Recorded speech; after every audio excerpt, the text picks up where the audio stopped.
Right, die staan ons nou weer by sakke in een van sy sonneblomlande.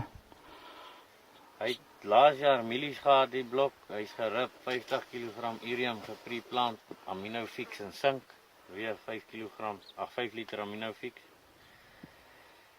En ja, ek dink ek het hom 5 of 7 kg sink. Ek sal net moet gaan kyk. En fosfaat ook uitgestrooi, kalsiefos 20p, geplant met 80 kg 410 40 en 65.000 plantjies.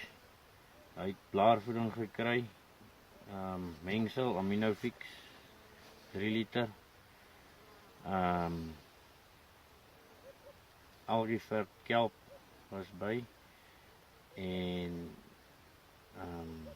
ja, urium en kalium, mangaan en molybdeen.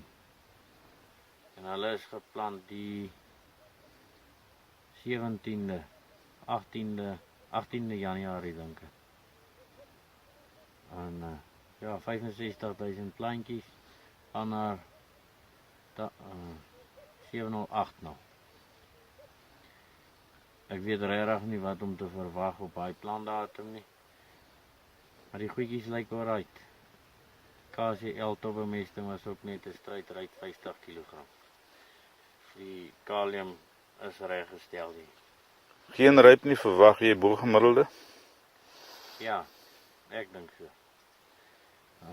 Die goedjies het gesukkel, maar daai blaarvoeding het hulle is eintlik ongelooflik om te sien hoe reageer 'n sonneblom op daai blaarvoeding.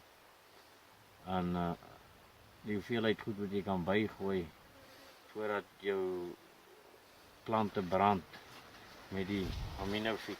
Hy werk soos 'n bom. Ja, dis 'n organiese kilaat, né? Dis hy. Maar dit het gewerk, kwai.